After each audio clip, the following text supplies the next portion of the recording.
बलूचिस्तान के लोग जैसे आपको पता है किताब से बेइंतहा मोहब्बत करते हैं, चाहे तुरबत हो, चाहे कोलू हो, चाहे कोई सुलेमान हो, चाहे जोब हो, चाहे लोरलाई हो, जहाँ पर हर जगह अगर बुक स्टॉल बलूचिस्तान के नौजवानों के हवाले से लगाए जाते हैं वहाँ पर रिकॉर्ड सेल होती है। साल 9 पर जहाँ लोग मुख्तलिफ आतिशबाजियाँ करते हैं, मुख्तलिफ हरकतें हमें देखने पर रोडों पर मिलती हैं, वहाँ बलूचिस्तान के नौजवान जो है वो किताब दोस्ती का जो है वो सबूत दे रहे हैं। ऐसा जो ये इवेंट चल रहा है गुज़िश्ता 6 सालों से मुसलसल हम देखते हैं ये नौजवान अपनी मदद आपके तहत इस स्टॉल को अरेंज करते हैं, जहाँ बहुत सारे ऐसे बेहतरीन किताबें यहाँ मिलती हैं जो नौजवान हमारा नस्ल नौ है उनको बेहतरीन राह पर जो है तश्कील देने की कोशिश कर रहा है। मैं कहता हूँ ये बहुत बेहतरीन इनिशिएटिव है और हमारे हुकूमत को भी इस हवाले से सपोर्ट करनी चाहिए। ऐसे इकदाम को जो किताब दोस्ती को, जो इल्म दोस्ती को, जो कुतुबीनी को फ़रोग़ दे रहे हैं बजाय आतिशबाजियों को, ये दूसरे जो सेलिब्रेट होते हैं न्यू ईयर, वो मेरे ख्याल से उनसे ये बहुत बेहतर है। हम लोग 6 साल से मुतवातिर ये दिन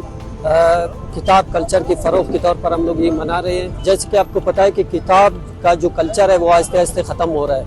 और दूसरी अहम बात यह है कि ख़ुसूसन हमारे जो बलूचिस्तान के हल्के हैं उनसे जो है ना negative image main stream media पे जा रहा है। तो इस हवाले से हमने सोचा कि एक ऐसा कदम उठाए कि जिससे पूरी दुनिया में एक मस्बत सोच जाए। साल का जो फर्स्ट डे है मुख्तलिफ मज़ाहिब में, मुख्तलिफ अक़वाम में ये दिन जो है ना मुख्तलिफ तरीके से मनाते हैं, लेकिन हम लोगों ने ये सोचा कि हम लोग एक ऐसे तरीके से मनाएंगे कि पूरी दुनिया को ये पैगाम जाए कि हम लोग किताब दोस्त और अमन दोस्त कौन से ताल्लुक़ रखते हैं। पूरी दुनिया में बलूचिस्तान के जितने भी मुख्तलिफ हल्कों में किताब जब बुक स्टॉल लगाया जाता है उनमें रिकॉर्ड सेल हो जाती है। पूरी दुनिया में कहीं पर भी किताब दोस्ती जो है ना इस तरीके से नहीं होती है जितना जो है ना यहाँ पे होती है। नौजवानों के लिए हमारा यही पैगाम है कि किताब कल्चर को फ़रोग़ देने में हमारे साथ दे और इसी तरह जो है ना इसी लगन से और इसी शऊर के साथ किताब का जो दोस्ती है उसे जो है ना अपने हाथ से ना जाने।